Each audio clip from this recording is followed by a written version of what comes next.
무더위와 열대야 속에 한 주간을 보내고 이렇게 또 8월 첫 번째 주일 예배에 참석해서 하나님을 예배하는 사랑하는 모든 성도들 위해 하나님의 크신 은혜와 사랑이 함께 하시기를 주님의 이름으로 축원합니다. 예배당 온도도 더워요. 아까 보니까 30도, 그리고 지금 아침 8시부터 계속 에어컨을 떼고 있는데도 29도 정도밖에, 1도밖에 안 내려갔어요. 그래서 대단히 더운 날씨인데, 그렇진 않지만 눈을 좀 크게 뜨고 저를 좀 째려보듯이 그렇게 해서 설교를 들어주셨으면 좋겠습니다. 예수님하고 바울은 5살 정도 차이가 난다고 해요. 예수님과 동시대를 살았고, 예수님도 예루살렘을 중심으로 사역하고, 바울 같은 경우는 길리기아 다소에서 태어나서 10대 초반에 예루살렘에 유학을 왔고, 그리고 가말리엘 밑에서 율법을 배운 바리새인입니다. 한 시대에 예루살렘에서 함께 머물렀지만 단 한 번도 만난 적이 없습니다. 바울은 로마 시민권자였기 때문에 로마 제국 어디든지 자유롭게 마음대로 다닐 수 있는 그런 사람입니다. 다중 언어 사용자였어요. 헬라어를 알았고 아람어를 알았고, 그리고 율법을 배우면서 히브리어를 알았고, 로마 시민권자였으니까 라틴어를 알았어요. 어느 민족 누구를 만나도 복음을 전할 수 있는 의사소통이 가능했던 다중 언어 사용자입니다. 바울은 기본적으로 이름이 2개가 등장합니다. 유대식 이름 사울, 그리고 헬라식 이름 바울. 그래서 예루살렘에서 활동할 때는 사울이라는 이름을, 전도 여행 다닐 때는 바울이라는 이름을 사용을 했습니다.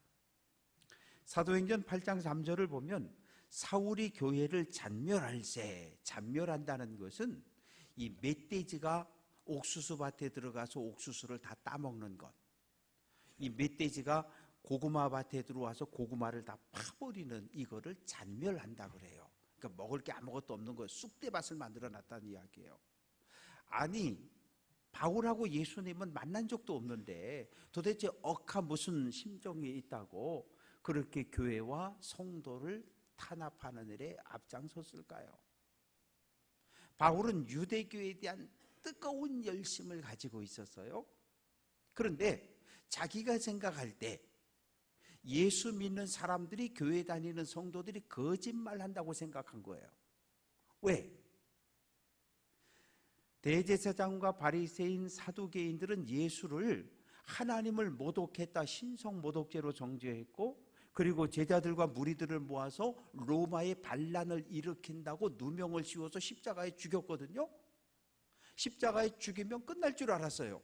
그런데 예수의 제자들이, 성령 받은 예수의 제자들이 예수가 사흘 만에 다시 살아나셨다, 십자가에 죽은, 못 박은 예수가 하나님의 아들 메시아였다고 소리를 치니까 저놈들이 거짓말하는 거짓말장이라고 생각하고, 그리고 예수 믿는 사람들을 닥치는 대로 잡아서 감옥에 가두어 버립니다. 어느 정도 분노가 대단했을까요?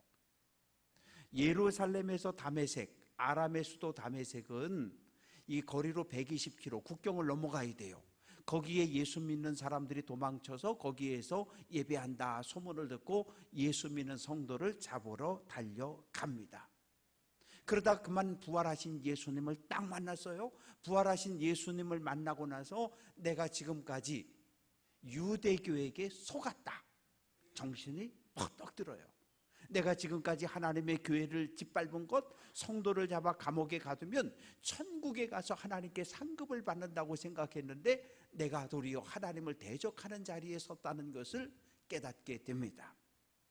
잘못된 열심, 분별 없는 열정이 얼마나 무서운지 바울을 통해 우리는 보게 돼요. 회개하고 앞을 보지 못하고 아나니아가 안수할 때 눈이 열리고 성령 충만함을 받게 됩니다. 그때부터 바울은 교회를 잔멸하던 자에서 교회를 세우는 자로, 성도를 잡아 감옥에 넘기는 자에서 복음을 전하는 이방인의 사도로 살게 됩니다. 1차, 2차, 3차 전도 여행을 통해서 소아시아, 오늘날의 트루키예 지역하고 그 다음에 유럽 지역에 복음을 전파했습니다.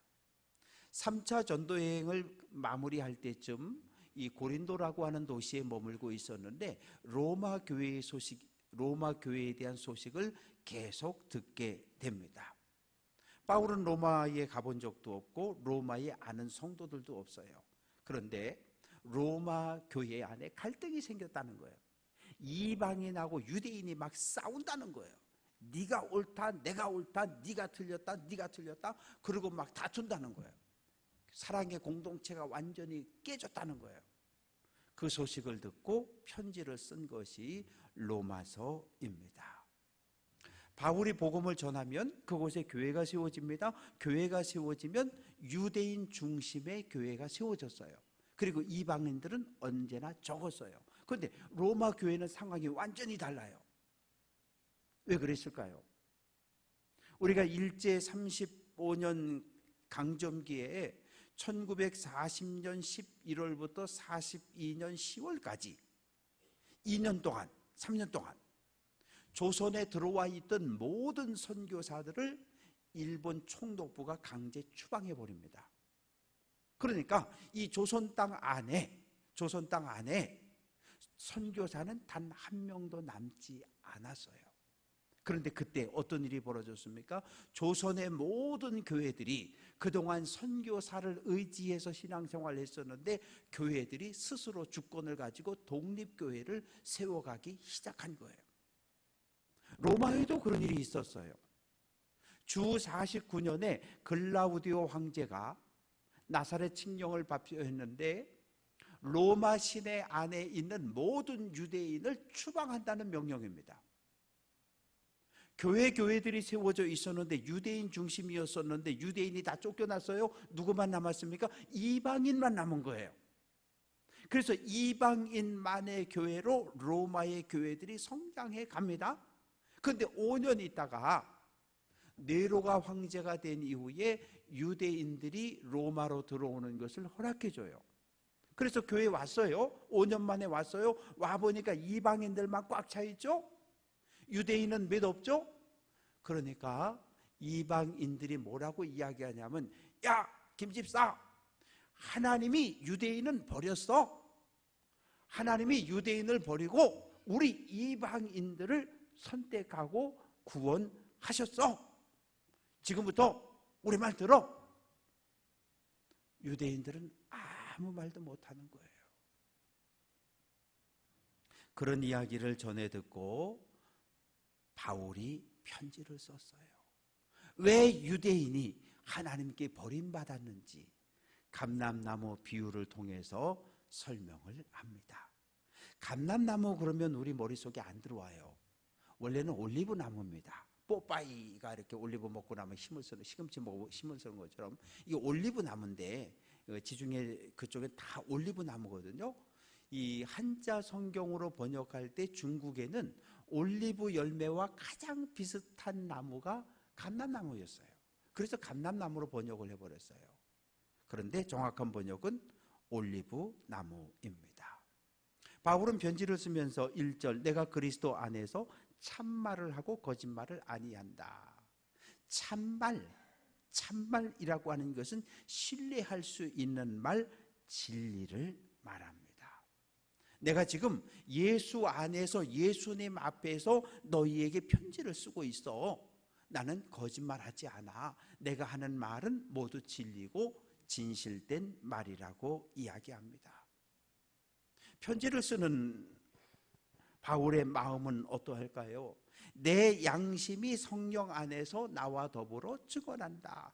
양심이라고 하는 것은 사회 구성원 모두가 공감하는 상식적인 마음입니다.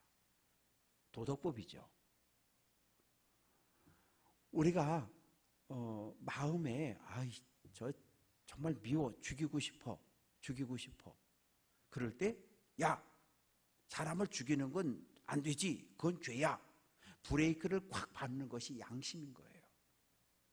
얼마 전에 서현역에서 엄마 모닝 갔다가 그냥 사람을 막 치고 칼 2자루 들고 뛰어다니면서 사람을 막 찔러 죽인 그 사람은 양심이 무너져 버린 거예요. 양심이 정상적으로 작동을 하면 모닝을 몰고 가다가도 거기서 멈출 수 있어요. 사람을 치면 안 되는 거잖아요. 양심이 무너진, 양심이 화인을 맞으면 생각과 마음을 통제할 수 없게 됩니다. 그래서 바울은 디모데에게 착한 양심을 가지라고 권면합니다. 그러니까 예수를 믿든 안 믿든 하나님께서 모든 사람 안에 양심이라고 하는 걸 넣어주셨어요. 그러니까 양심을 따라 살기만 해도 많은 죄에서 벗어날 수 있어요. 바라고 소망하는 것은 착한 양심, 선한 양심을 가지고 믿음의 길을 잘 달려갈 수 있는 귀한 성도들 될 수 있기를 주님의 이름으로 축원합니다. 이 바울은 열정이 아주 뜨거운 사람이었어요. 예수 믿고 나서 유대인들에게 얼마나 많은 탄압과 박해를 받았는지 몰라요. 루스드라라고 하는 곳에 가서 복음을 전했습니다. 유대인들이 돌을 들고 몰려와서 돌로 쳤어요. 얼마나 많은 돌멩이를 맞았는지 피를 흘리고 정신을 잃고 쓰러졌어요. 그러니까 유대인들이 야 바울 이놈 죽었네, 잘됐다. 그래서 질질질 끌어다가 성 밖에 내다 던져버렸어요. 바울을 따르는 제자들이 걱정이 되니까 선생님 옆에 둘러서 있습니다. 시간이 어느 정도 지나자 바울이 정신을 차려요. 정신을 차렸으면 얼른 루스드라에서 떠나야 되잖아요. 정신을 차리고 그 다음날 아침에 또 루스드라 성에 들어가서 복음을 전했던 것이 바울의 뜨거운 열정입니다. 바울도 맨 처음엔 그랬어요. 유대인만 선택을 받고 하나님의 구원을 받는다, 그렇게 생각을 했어요. 그런데 부활한 예수님을 만나고 나서 변했어요. 아니다. 하나님은 우리 유대인도 사랑하지만 이방인도 사랑한다. 그래서 부활의 주님께서 나에게 이방인의 사도, 이방인에게 복음을 전하라고 명령하신 것 아니냐. 그런데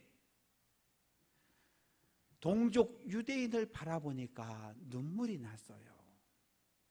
저렇게 살면 예수를 메시아로 인정하지 않고 예수를 십자가에 못 박아 죽인 우리 동족들은 하나님의 심판을 받아 멸망할 텐데 어떻게 하면 좋지? 어떻게 하면 좋지? 마음의 근심과 고통이 찾아왔어요. 근심이 무엇입니까? 마음속에서 일어나는 큰 슬픔이 근심이고, 고통은 견딜 수 없는 아픔을 고통이라고 말합니다. 그래서 바울은 로마 교회 안에 있는 성도들에게 간절히 호소하는 거예요. 먼저 유대인들에게 호소합니다. 여러분, 하나님이 우리를 선택한 건 맞아요.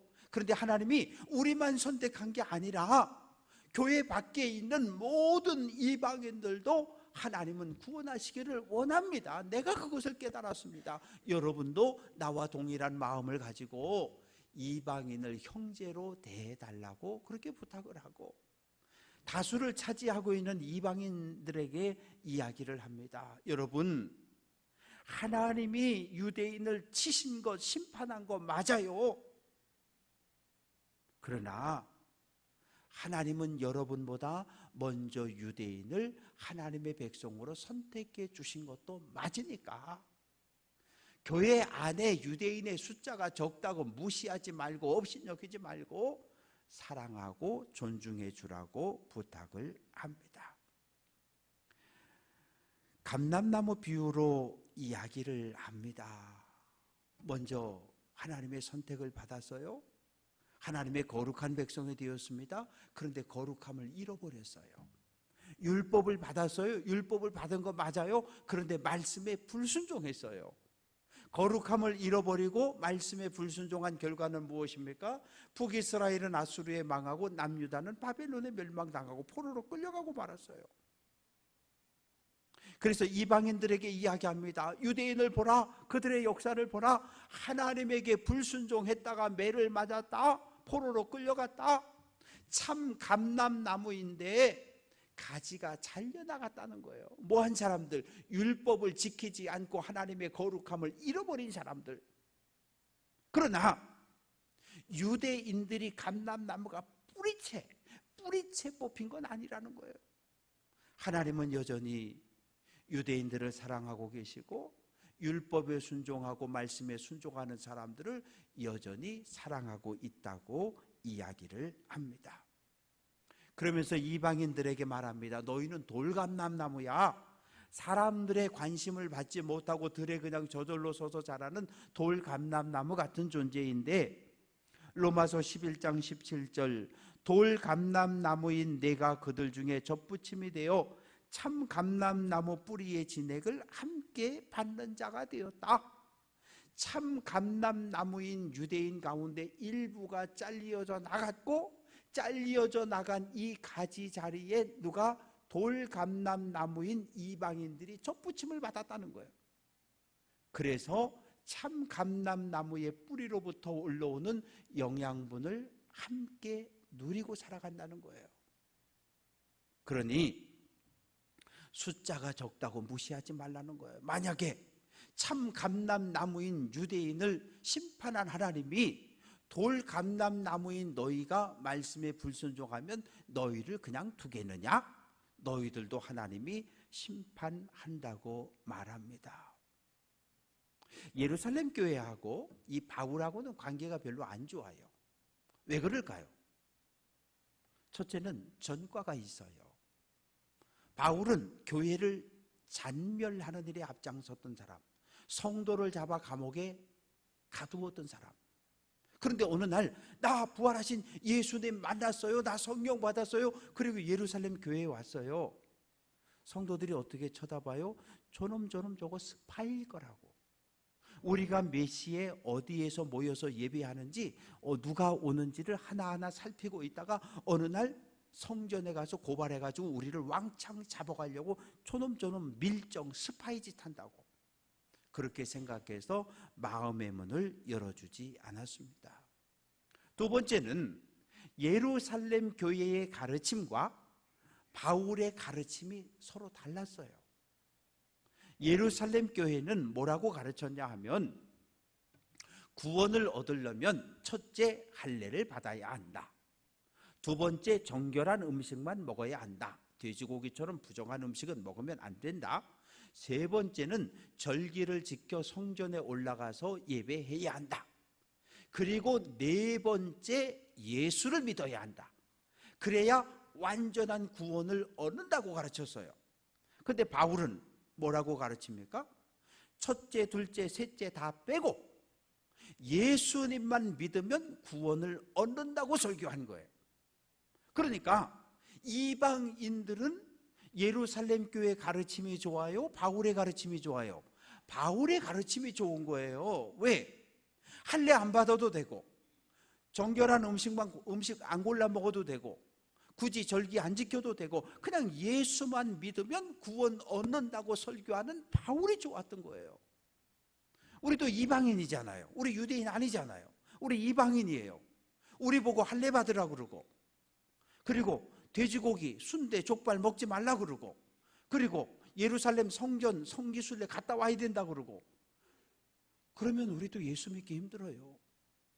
그런데 그거 다 빼고 오직 예수만 믿으면, 예수를 내 인생의 왕으로 고백하면 구원 얻는다는 이 바울의 설교를 예루살렘 교회는 싫어했어요. 그래서 동족들로부터 바울 저놈은 이방인들만 편든다는 이런 비난과 비판을 받았습니다. 그래서 바울은 이야기하는 거예요. 아니라는 거예요. 3절, 나의 형제 곧 골육의 친척을 위하여 내 자신이 저주를 받아 그리스도에게서 끊어질지라도 원하는 바다. 형제는 한 어머니의 자궁을 통해 태어난 피부치를, 골육은 핏줄을 통해 연결된 친척을. 오늘 성경 본문에서 유대인, 이스라엘을 이야기합니다. 저주는 무엇입니까? 하나님의 심판을 받고 멸망하는 것, 이것이 저주입니다. 그러면 이 저주라고 하는 건 사람마다 다 달라요. 돈이 많은 사람에게 저주는 무엇이에요? 어느 날 재물이 싹 없어지는 게 저주예요. 바울에게 저주는 무엇입니까? 예수 그리스도에게서 떨어져 나가는 것, 하나님과 관계가 단절되는 것이 바울에게는 저주예요. 하나님, 우리 동족이 다 구원받을 수 있다면, 우리 동족들이 다 예수 믿고 구원받을 수만 있다면 나는 저주받아도 괜찮다는 거예요. 나는 저주받아도 괜찮다는 거예요. 얼마나 동족을 사랑하는 뜨거운 마음을, 심장을 가지고 있습니까? 우리는 기도하는 것하고 실제로 생활하는 게 조금 안 맞을 때가 많아요. 남편이 밉잖아요. 그런데 교회 와서 우리는 뭐라고 기도해요? 하나님, 우리 남편 좀 사랑하게 해주세요. 사랑할 마음을 주세요. 사랑하겠습니다. 이러고 가요. 그리고 집에 가서 남편 잠자는 얼굴 쳐다보면 아이씨, 저희 왼수 저거 죽었으면 좋겠어, 이런 생각이 들어요. 근데 차라리 교회 와서 아이, 하나님, 나 우리 남편 미워 죽겠어, 우리 남편 얼른 데려가든지 하나님 알아서 좀 해주셔, 지워주셔. 그리고 집에 가서 잠자는 남편 보면 저 인간 불쌍하잖아. 왜? 내가 하나님 앞에서 저거 죽여달라고, 저거 좀 때려달라고 그랬으니까. 정말 그런 사람이 있어요. 교회는 안 가고 주일만 되면 맨날 공차러 가는 남편이 있었어요. 근데 그 부인 집사님이 진짜 그렇게 기도했대. 저 공 못 차게 다리 부러지게 해달라고. 근데 진짜 다리가 부러졌네, 공차다가. 그때 제가 병원 신방 갔더니, 그래요 목사님, 제가 하나님께 우리 남편 공 못 차게 다리 부러뜨려 달라고 그러는데 진짜 다리가 부러졌다고. 어떻게 하면 좋냐고. 이 기도가 응답이 돼도 참 죄책감이 있는 거예요. 그런데 그 남편이 다리 부러지고 그 다음부터 교회를 열심히 나오고 주의를 잘 지켜서 장로가 됐어. 그래서 기도는 하나님 앞에 솔직해야 돼요. 사랑할 수 없는데 사랑하겠다고, 사랑한다고 말하는 건 거짓말이야. 차라리 그냥 있는 그대로 하나님 앞에 토해내고 하나님의 응답을 기다리는 게 맞아요. 사랑하는 성도 여러분, 이스라엘은 정말 하나님께 복을 많이 받은 민족이에요. 복을 정말 많이 받았는데, 첫째는 어떤 복을 받았냐 하면 4절 말씀 보면 그들은 이스라엘 사람이라, 하나님의 백성이, 하나님의 다스림을 받는 하나님의 백성이 되었다는 거죠. 그런데 문제는 뭐냐 하면 하나님께서 이스라엘 백성들을 양자, 아들로 삼아주셨어요. 출애굽기 4장 22절, 이스라엘은 내 아들, 내 장자라. 사랑하는 성도 여러분, 성경을 읽다가 아들, 후손, 자손이라는 단어가 나오면 하나만 기억하십시오. 피를 이어받은 사람이 아들, 자손이 아니라 부모님의 믿음을 계승한 믿음의 계승자를 성경은 아들, 자손이라고 이야기하는 거예요. 아브라함의 장자가 누구죠? 이삭입니까? 이스마엘입니까? 이스마엘이에요. 이스마엘이 장자, 육신의 장자가 맞아요. 그러나 성경은 언약을, 아브라함의 믿음을 누가 이어갔다고 말해요? 이삭이 이어갔다고 말해요. 이삭에게는 아들이 둘 있잖아요. 누가 장자입니까? 에서가 장자지요. 그러나 성경은 누가?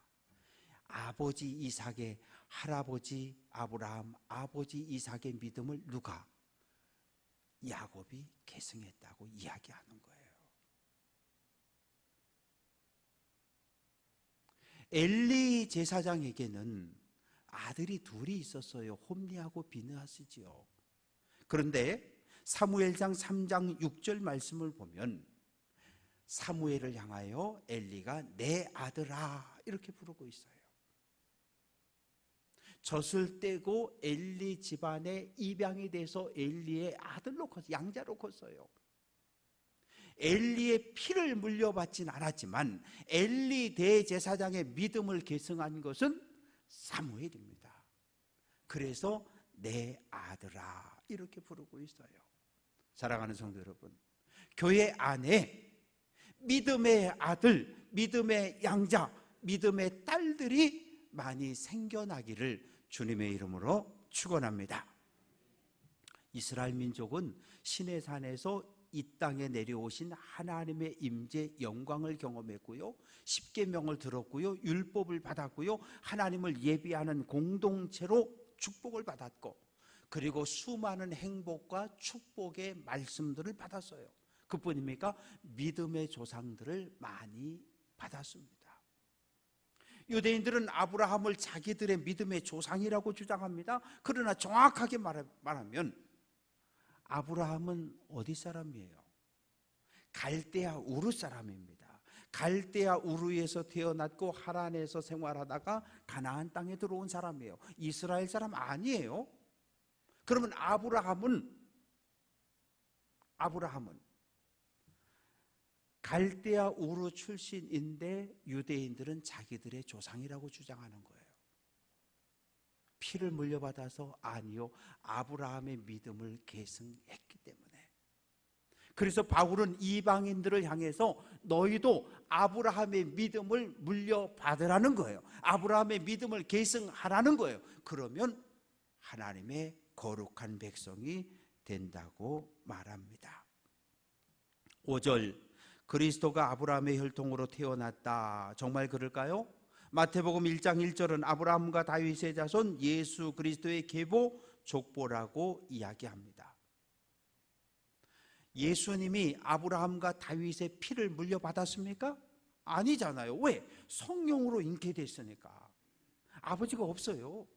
성령으로 잉태되었기 때문에. 예수님은 혈통적으로 아브라함과 다윗과 아무 관계가 없어요.